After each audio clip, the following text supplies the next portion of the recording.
tun tum chu FA Cup lam include tengo FA Cup pi cover tournament upaber ania Arsenal join him bera azo ta Manchester United ni tuna Manchester United le Leicester City khelan ko Old Trafford an khaldona hitan electric plaster on choka Bruno Fernandes su ava pur mel ve on medum onana po 3-4-3 formation aron manga Leicester lamhin 4-2-3-1 formation amang tungari mo in khalang go start kheltana bolan tha United lamhian kasu tong khan an join member .2 ani FA Cup hi an join member ani kan ti dokha United lamina nora avatan chakwe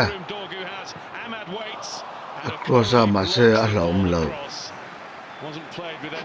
dokuni speed the chakop na ya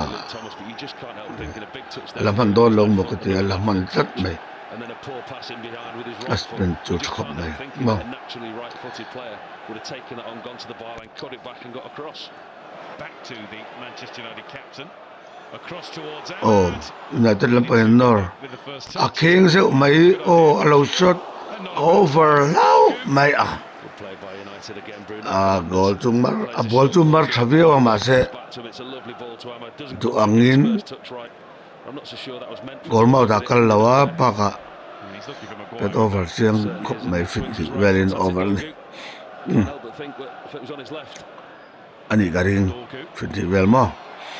Stopped by Samari, no free kick. Indeed. Leicester lamina nor ve tunga nge thing don Leicester nor angulazim ka duain ka tiang ka chumo angulazim to ka keeper dan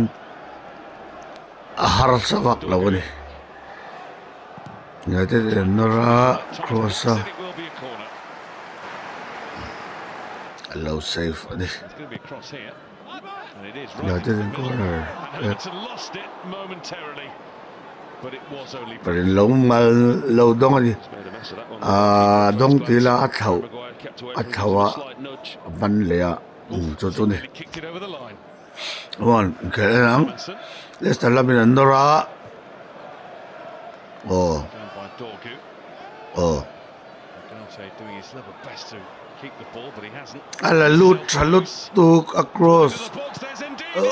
a goal Leicester City goal cut antuna an goal tundan ka Leicester in front. a ball lak lu dang ka atra van nei ve do bok ni But Manchester United lose possession in their own final. kita ball lak lu ki tra tung e lo fol ki na det lama Again, little step over, gets back in. across At that point, you think, well, indeed, bus 6 kana sota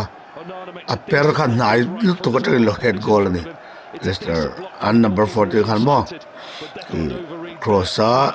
onana lo safe up per kha it's actually a decent strike. okay asota ki onana in okay lo safe up per kha munle hun chang do to head goal ni bola rang khop mai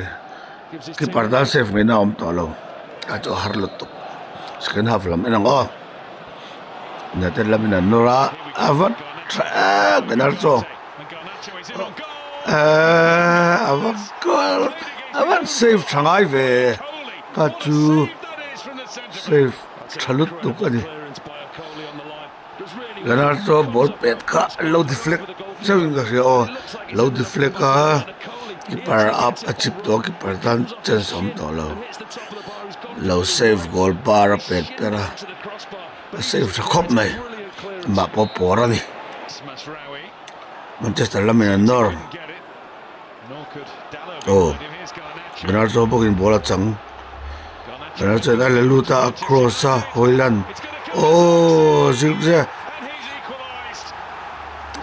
in thunta zigzag hi sari alam tanga EPL ran suan niya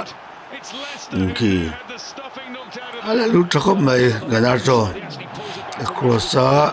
Hoyland low shot pata shoot tila chuan keeper la save per le kha zigrian olsam takin lo tun ni koilan khen keeper save lo Larsen lo danga kutin no zigzag hi seria la matanga that's forward ania seria la matanga be sei sam taka United en lak lu be sei phata lo khani angle zim ka tin ka chu ganar to service da mo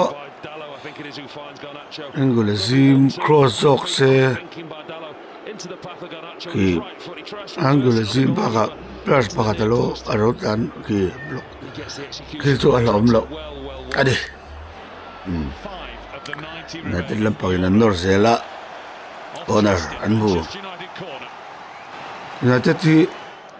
sayangkan base phalawan dia tuna pe jon lika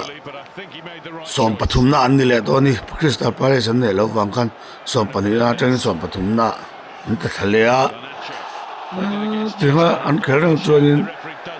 Premier League lamang kherang chuanin an relegate tang ti po hlom rum ani last chance Harry Maguire thunani chandam tu kan ti hang chu